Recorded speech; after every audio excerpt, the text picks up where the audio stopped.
Bonjour à tous. Vous venez de commander votre Tesla ou un autre véhicule électrique et vous ne savez pas quelles vont être les différences, les habitudes qu'implique ce changement.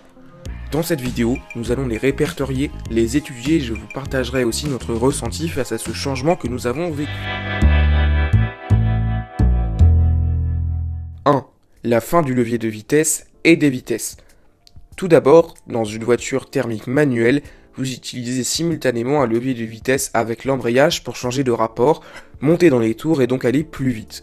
Or, dans une Tesla comme dans les autres voitures électriques ou même les véhicules automatiques, les seuls rapports que l'on a sont D pour avancer, R pour reculer, N pour neutre et P pour parking. Si vous voulez plus de précision sur l'utilisation de ces 4 rapports, vous pouvez vous rapporter à la vidéo que j'ai faite à ce sujet.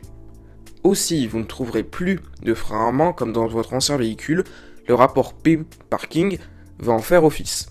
De ce fait, la conduite de votre Tesla sera différente de celle que vous expérimentiez auparavant en mode manuel et doit se réapprendre. 2. Une utilisation différente des pédales. L'absence de vitesse va forcément entraîner la disparition de l'embrayage.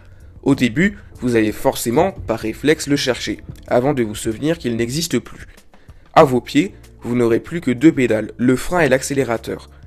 Ce qui a été le plus difficile pour nous à s'approprier n'a pas vraiment été la disparition de l'embrayage, mais plutôt l'inutilité d'appuyer sur le frein. Je m'explique. 3. Un freinage bien particulier.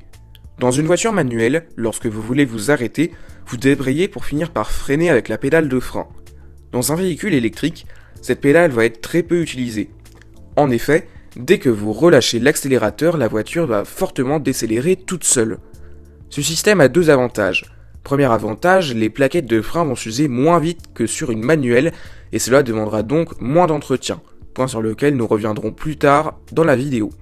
Second avantage, le système va également récupérer de l'énergie. Vous l'avez sans doute compris, ce gain d'énergie est le fameux freinage récupératif.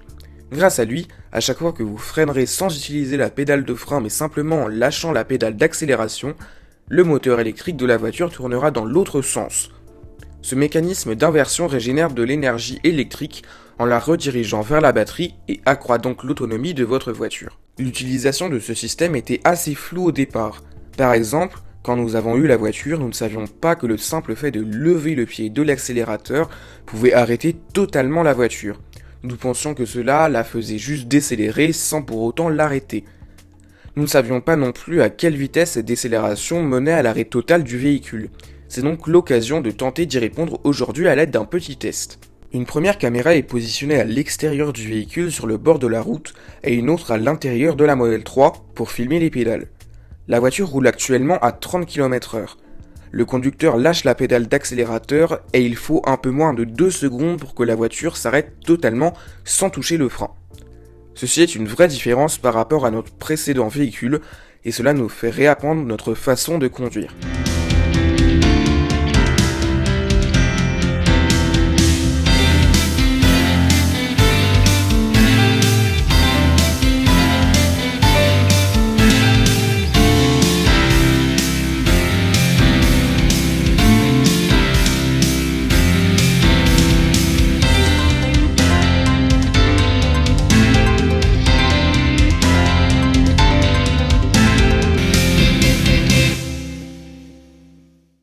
« 4. Économie d'entretien. Comme je le disais tout à l'heure, puisque vous n'allez jamais utiliser la pédale de frein, les plaquettes vont s'user beaucoup moins vite et demanderont donc bien moins d'entretien, comme beaucoup d'autres choses dans une voiture électrique. Vous allez donc faire des économies sur les frais d'entretien. J'aurai d'ailleurs l'occasion, après 1 an d'utilisation, de faire un premier bilan du coût d'entretien de notre Tesla. 5. Zéro bruit. Quand vous conduisez votre manuel, vous entendez le bruit du moteur, ce qui vous aide d'ailleurs à modérer votre vitesse.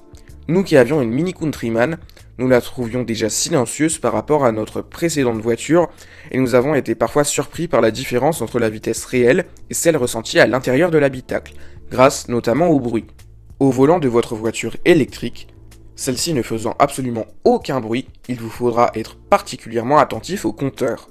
Pour avoir une petite idée, nous allons procéder à un autre test pour savoir quelle est la différence de bruit entre une thermique et une électrique.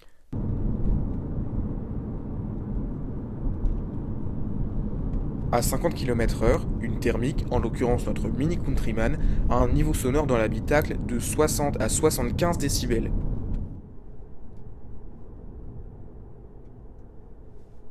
À 50 km/h, la Tesla Model 3 a un niveau sonore de 50 à 65 décibels, c'est-à-dire 15 de moins que la Countryman en moyenne. 6. La gestion de la consommation. Évidemment, un des gros changements auxquels vous allez devoir vous habituer est la gestion de la consommation. En achetant une thermique, vous êtes sûr de pouvoir faire au moins 500 km avec sans problème, et de toute manière, si votre réservoir est vide, vous passez à la pompe à essence, opération qui vous prend 5 minutes, puis vous êtes reparti pour 500 km.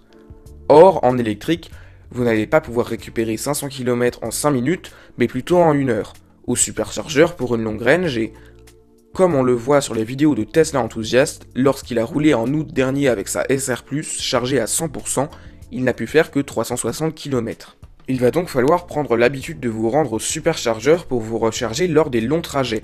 Là où vous preniez votre sandwich pour manger en route avec votre voiture thermique, vous pouvez à présent profiter de ces arrêts au superchargeur ou dans une autre station de recharge pour déjeuner calmement sur une table de pique-nique ou aller prendre un café ou un thé à la boutique de l'aire d'autoroute. Si vous êtes parent, vous êtes sûrement en train de vous dire « Comment va-t-on tenir les enfants, les occuper pendant la recharge pour qu'ils ne courent pas dans tous les sens ?»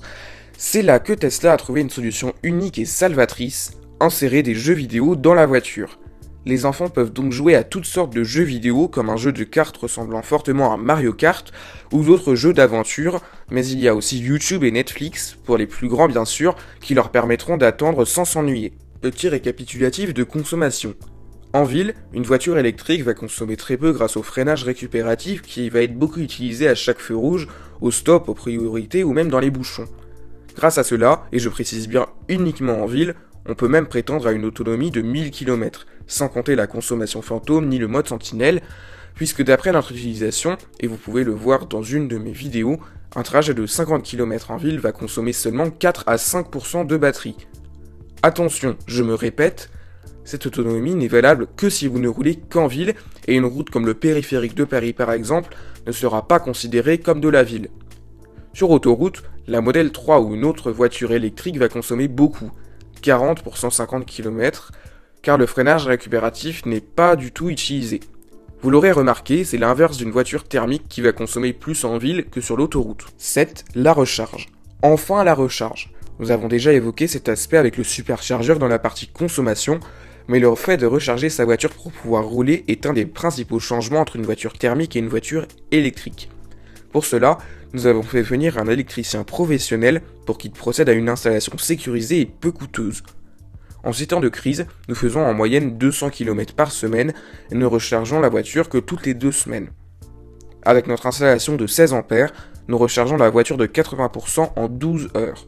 Pour nous, ces recharges, comme je l'ai déjà dit dans plusieurs vidéos, sont perçues plus comme un avantage que comme un inconvénient. Vous éviterez d'avoir à aller à la station essence et vous ferez des économies puisque le coût par kilomètre de l'électricité est moins élevé que celui de l'essence. Pour conclure cette vidéo, il vous faudra environ 1 mois pour apprendre à connaître votre Model 3 et à le conduire avec aisance. Une fois que vous vous y serez habitué, vous ne pourrez plus conduire autrement et vous l'adorerez.